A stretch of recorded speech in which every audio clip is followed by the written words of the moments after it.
মেঘলা দিনে সকাল 6:30 থেকে এত রান্না, ঘরবাড়ি পরিষ্কার, পুজো সবটা একা হাতে করতে হয়। রাধে রাধে বন্ধুরা, কেমন আছো তোমরা সবাই? আশা করি ভীষণ ভালো আছো। আমরাও কিন্তু খুব ভালো আছি। আজকে হচ্ছে রবিবার, তোমাদের সাথে নিয়ে আজকের ব্লগটা শুরু করছি। সাথে থাকো, আজকের ব্লগটা তোমাদের খুব ভালো লাগবে। তো যাই হোক, সকাল সকাল উঠে পড়েছি। আজকে ছুটির দিন, তারপরও সকালবেলা উঠতে হয়েছে, দেরি করতে পারিনি। এই ঘরে বিছানাটা গুছিয়ে দিচ্ছি। তো কালকের ব্লগে বলেছিলাম আমার একটা ভাগ্নি এসে, তো ওই ভাগ্নির সাথে আমি শুয়েছিলাম ওই টিভির ঘরটাতে। আর এই ঘরে বাবানের পাপা বাবান ঘুমিয়েছিল। তো ওই তো এখনও শুয়ে আছে। আমি উঠে পড়েছি, যেহেতু সকাল সকাল কাজ করতে হবে সেই কারণে। আর ও আজকে সকালবেলা চলেও যাবে, কালকে এসে আজকে চলে যাবে।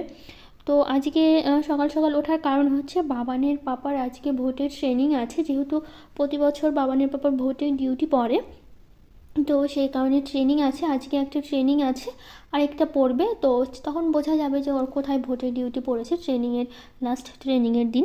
তো যাই হোক, সেই জন্য ও 10টার মধ্যে বেরিয়ে যাবে। সেই কারণে আজকে আর সকাল সকাল কোনো টিফিন করতে পারিনি। ছুটির দিন আর দিনগুলোতে একটু সকালবেলা করে কিছু টিফিন করি, মানে জলখাবারও করি, তারপরে দুপুরে রান্নাবাড়ি করি। যেহেতু আজকে বাবানের পাপা 10টার মধ্যে বেরিয়ে যাবে, আস্তে আস্তে বিকেল হয়ে যাবে, সে কারণে সকালবেলায় আজকে রান্নাটা সেরে নেব। সকালবেলা কোনো জলখাবার আজকে করব না। তো রাতের অনেকগুলো বাসন ছিল, সেই বাসনগুলো আমি তো রাতেই সবসময় পরিষ্কার করে মেজে রাখি, আর ওখানে বাসনগুলো রেখে দিই যাতে জলটা ঝরে যায়।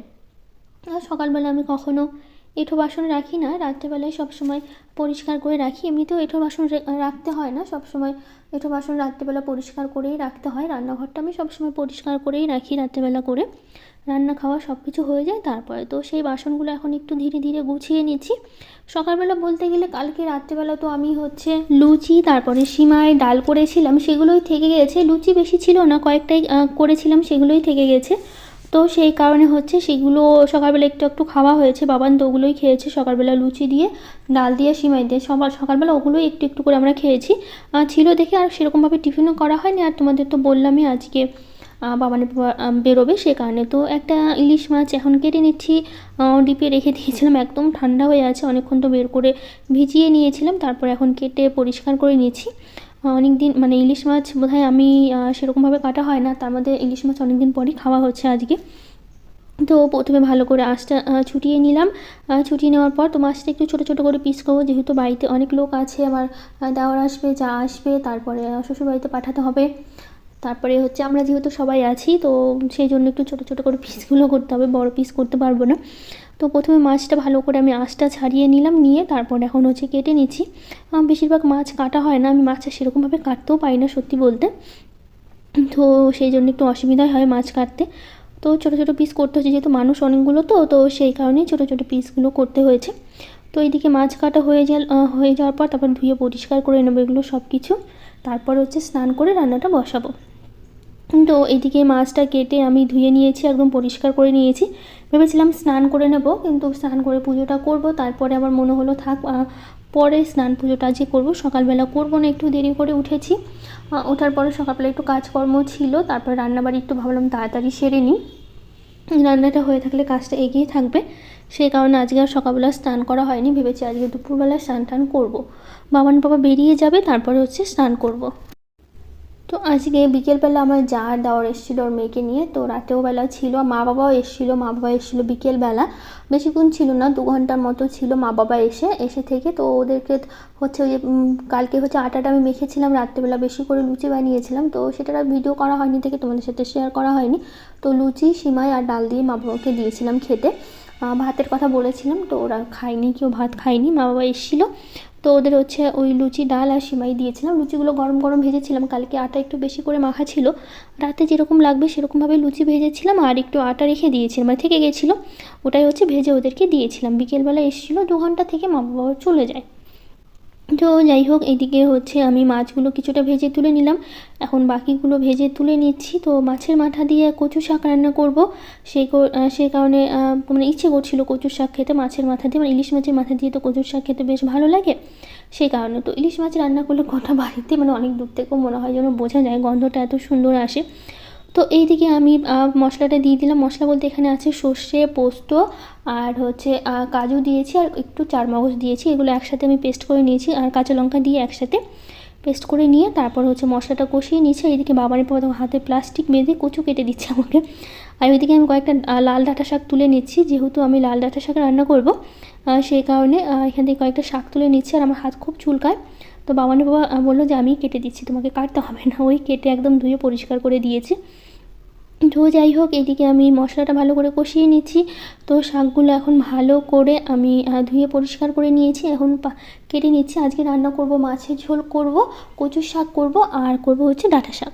এই লাল ডাঁটা শাকটা খেতে আমার ভীষণ ভালো লাগে। আমার যে কোনো শাক খেতেই ভালো লাগে, কিন্তু লাল ডাঁটা শাকটা খেতে আমার একটু বেশি ভালো লাগে। বেশি করে রসুন দিয়ে রান্না করলে তো দারুণ লাগে খেতে। তো যাই হোক, এদিকে শাকটা আমি ভালো করে কেটে নিলাম। তো এদিকে আমার মশলাটাও বেশ অনেকক্ষণ কষিয়ে নিয়েছি। এখন এর মধ্যেই দিয়ে দেবো হচ্ছে জলটা দিয়ে দেবো, আর পাশে আমি ভাত বসিয়ে দিচ্ছি, ভাতটা হচ্ছে। তো একটু ঝোলটা দিয়ে দিচ্ছি, যেহেতু মাছ অনেকগুলো আর হচ্ছে মানুষ বেশি, তো ঝোলটা একটু লাগবেই বেশি। তো এদিকে হচ্ছে ঝোলটা ফুটলে তারপর হচ্ছে মাছগুলো দিয়ে দেবো। এর মধ্যে কিন্তু হালকা আমি একটু চিনি দিয়েছি, একদম কয়েকটা দানা, বেশি দিইনি। তো এদিকে ভাজা মাছগুলো সব আমি দিয়ে দিলাম একসাথে। সবগুলো মাছই রান্না করে নিয়েছি, রেখে দিইনি মাছগুলো, শুধু মাথাটা আছে, ওটা দিয়ে হচ্ছে কচু শাক করবো সেই কারণে। তো আর একটু ফুটিয়ে নেবো, তারপরে নামিয়ে নেবো। তো পাশে এখন আমি বসিয়ে দেবো হচ্ছে শাকটা রান্না করে নেবো। শাকটা রান্না করে এদিকে মাছের ঝোলটা নামিয়ে কচুটা আবার সেদ্ধ করতে হবে, আর সেদ্ধ করে জলটা ফেলে দিতে হবে, নয়তো আবার গলা চুলকাবে। তো কচুটা খুব ভালো ছিল, ভেবেছিলাম চুলকাতেও পারে, কিন্তু কিন্তু চুলকায়নি। তো এদিকে মাছের ঝোলটা আমার একদম হয়ে গেছে। এখন মাছের ঝোলটা নামিয়ে নেবো। এখন নামিয়ে নিয়ে তারপরে শাকটা আমি কচুটা আমি সেদ্ধ করতে বসিয়ে দিয়েছি। এইদিকে আমার হচ্ছে লাল ডাঁটা শাকটা ভাজাও হয়ে গেছে, এটা নামিয়ে নিয়ে নামিয়ে নেবো। আর এদিকে কচুটাও সেদ্ধ হয়ে গেছে। হয়ে যাওয়ার পর তারপরে হচ্ছে এদিকে আমি কচুটা রান্না করে নেবো, কচুটা সেদ্ধ করে আমি জলটা ফেলে দিয়েছি।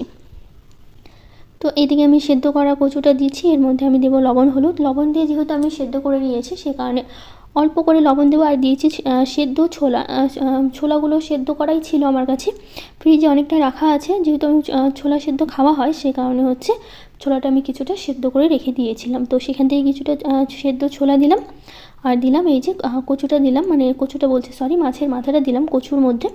তো ভেঙে আরও কিছুক্ষণ রান্না করবো। আর কচু রান্না করতে প্রচুর সময় লাগে, যেহেতু অনেকক্ষণ শুকাতে হয়। কচুটা শুকনো শুকনো না হলে ভালো লাগে না। এর মধ্যে কিন্তু হালকা আমি একটু চিনিও দিয়েছি, কচুর সাথে একটু চিনি দিলে ভালো লাগে খেতে, তো সেই কারণে। তো যাই হোক, কচুটা আমার একদমই হয়ে গেছে, নামিয়ে নিচ্ছি। এদিকে আমার সব রান্না হয়ে গেছে, মাছের ঝোল, শাক ভাজা, কচু শাক সবই হয়ে গেছে। এখন শুধুমাত্র রান্নাঘরটা পরিষ্কার করার পাল্লার। বাসনগুলো হচ্ছে মেজে নেবো, রান্নাঘরটা পরিষ্কার করে নেবো, তাহলেই আমার কাজকর্ম হয়ে যাবে সকালবেলার টুকিটাকি কাজকর্মগুলো। তো এদিকে আমি ওভেনটা পরিষ্কার করে নিচ্ছি, আর বাসনগুলো আমি মেজে ধুয়ে রেখে দিয়েছি। বাসনগুলো মাজা হয়ে গেছে আমার, বেশি বাসন ছিল না, কয়েকটাই বাসন ছিল। তো সেগুলো সব আমি মেজে নিয়েছি। মেজে নেওয়ার পর তারপরে আমরা সবাই মিলে খেয়ে নিয়েছিলাম। আমি, বাবানের পাপা, তারপর ওই ভাগ্নির কথা বললাম, আমরা সবাই মিলে খেয়ে নিয়েছি। খাওয়া দাওয়া শেষ করে বাবানের পাপা কিন্তু চলে গেছে, তাড়াতাড়ি করে বেরিয়ে গেছে, যেহেতু ওকে আবার গাড়িতে উঠিয়ে দেবে, আমার ভাগ্নিকে গাড়িতে উঠিয়ে দেবে। তো ওই চলে যাবে বাড়িতে, ওর বাড়ি হচ্ছে বালুরঘাটে। তো যাই হোক, আর বাবানের বাবা যাবে হচ্ছে মালদা, যেহেতু মালদায় বাবানের বাবা ট্রেনিং পড়েছে, সেই কারণে হচ্ছে বাবানের বাবা যাবে হচ্ছে মালদা। তো এইদিকে বাবান বসে বসে টিভি দেখছে। আজকে যেহেতু রবিবার, বাবানের ছুটি আছে, তো সারাদিন তো টিভি নিয়েই থাকবে।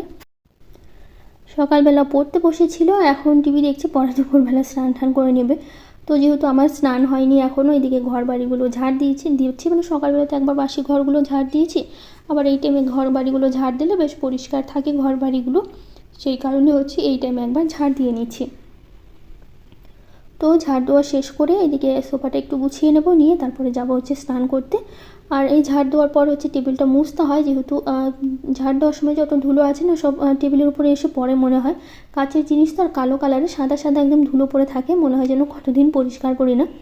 তো সেই কারণে সবসময় এটা ঝাড় দেওয়ার পর একবার হলেও মুছতে হয়। তো যাই হোক, ওটা পরিষ্কার করে স্নান করে নিয়েছি। স্নান করে তারপরে স্নান করার সময় কয়েকটা জামা কাপড় আমি কেচে দিয়েছি, সেগুলো নিয়ে এসেছি মেলার জন্য। আজকে দেখো বাইরে বেশ সুন্দর হাওয়াও দিয়েছে, ফুলের গাছগুলো কি সুন্দর নড়ছে। তো ফুল তোলা হয়নি, কিছুই করা হয়নি, ওগুলো ফুল তুলতে হবে, তারপরে হচ্ছে পুজো দিতে হবে। তো আগে কয়েকটা জামা কাপড় কেচে দিয়েছিলাম, সেগুলোই মেলে দিই। আর সকাল থেকেই মেঘলা মেঘলা করছে, একদমই রৌদ্র ছিল না সারাদিন, জাস্ট একটু হাওয়া ছিল, মানে একটু রৌদ্র দেখা যাচ্ছে, আবার কমে যাচ্ছে। এখন মোটামুটি 11টা বাজে, দেখতে পাচ্ছে একটুকু রৌদ্র নেই, 11টা বেজে গেছে, তারপরেও রোদের দেখা পাওয়া যাচ্ছে না। তো সেই জন্য সারাটা দিন এরকম মেঘলা মেঘলা ছিল, ঠান্ডা হাওয়া। আর এখন মনে হচ্ছে আবার সেই শীতের দিন ফিরে এসছে। বৃষ্টির জন্য এত ঠান্ডা লাগছে, রাত্রেবেলা করতেও প্রচণ্ড ঠান্ডা লাগছে। তো তো এইদিকে আমি বাবার স্কুল ড্রেসগুলো কেচে দিয়েছি, যেহেতু কালকে স্কুলে পড়ে যাবে। তো জুতাটাও আমি ধুয়ে দিয়েছি, আমি বুঝতে পারছি না শুকাবে কি না, মনে হয় না শুকাবে, যেহেতু হচ্ছে রোদই নেই, সারাদিন একটু হাওয়া বাতাসই ছিল, ওইটুকুতে যা জামা কাপড়গুলো মানে হচ্ছে শুকিয়েছে যতটুকু ওটাই। তো যাই হোক, এইদিকে আমি হচ্ছে জামা কাপড়গুলো উঁচু করে দিলাম, যেহেতু রাস্তা একটু যাওয়া আসা হয় সেই কারণে। তারপরে জামা কাপড়গুলো মেলে তারপরে এখন তুলছি ফুল, যেহেতু পুজো দেবো। সকালবেলা ফুল তোলাও হয়নি আর পুজো তো দিইনি, আমি সকালবেলা আজকে স্নান করিনি, সেই কারণে আজকে পুজো দিতে অনেকটাই দেরি হয়ে গেল। তো গাছ থেকে সব ফুলগুলো তুলে নিচ্ছি, এখান থেকে সব ফুল তুলি না, গাছে কিছু ফুল রেখে দিই, যেহেতু এত ফুল লাগে না। আর গাছে কিছু ফুল থাকলে দেখতেও বেশ ভালো লাগে, নইলে সব ফুল তুলে নিলে না আর কেমনই একটা লাগে। এই জবা গাছে জবাগুলো এত বড় বড়, সব তুলে দিলে না গাছটা না কেমনই ফাঁকা ফাঁকা লাগে, তো সেই কারণে সব ফুল তুলি না। যতটুকু লাগে, যেহেতু এত ফুলও লাগে না, তবুও আমি একটু বেশি বেশি ফুল তুলি, যেহেতু অনেক ফুল প্রয়োজন, মানে ঠাকুরকে একটু বেশি ফুল দিয়ে পুজো দিতে আমার ভালো লাগে। তবু অনেক ফুলই তুলি, তারপরেও গাছে রেখে দিই, একদম গাছটা খালি করে দিই না, নইলে ভালো লাগে না দেখতে। বাগানে যদি ফুলের গাছে দুই একটা ফুলই ফুটে না থাকে, তখন কি আর ভালো লাগে দেখতে বলো? তো যাই হোক, যতটুকু তোলার দরকার ততটুকু তুলে নিয়ে তারপরে হচ্ছে যাবো পুজো দিতে, পুজো দিলেই হয়ে যাবে সারাদিনের কাজকর্ম। তো আজকে তো ওই যে বিকেলবেলা মা বাবা এসেছিলো, ওভাবেই দিনটা বেশ সুন্দর কেটে গেল সুন্দরভাবে। মা বাবা ছিল, গল্প সল্প করে বাবানকে আসলে নিতে এসেছিলো। আমাদের ওখানে হচ্ছে মায়ের বাড়ির ওখানে বাসন্তী পূজা হয়, তো বাসন্তী পূজা উপলক্ষে বেশ অনেক দিন 10-12 দিন হচ্ছে কবি গান বাউল গান হয়, মেলা বসে বেশ সুন্দর। তো ওখানেই হচ্ছে নিয়ে যাওয়ার জন্য মা বাবা এসেছিলো। তো যেহেতু বাবানের বাবা বললো 2 দিন পরে হচ্ছে পাঠিয়ে দেবে, একটু বাবানের হচ্ছে কদিন পর পরীক্ষা, তো অত পড়াশোনার একটুর জন্য বাবানের বাবা বললো 2 দিন পরে যেন এসে নিয়ে যায়। তো অনেক দিন যেহেতু হবে 10-12 দিন, সেই কারণে আজকে আর পাঠানো হলো না। তো যাই হোক, 2-1 দিন পরে বাবানের বাবা বললো পাঠিয়ে দেবে। তো যাই হোক, আজকের ব্লগটা এখানেই শেষ করছি, কেমন লাগলো জানিও। আজকের মতো টাটা, দেখা হবে নতুন একটা ব্লগে।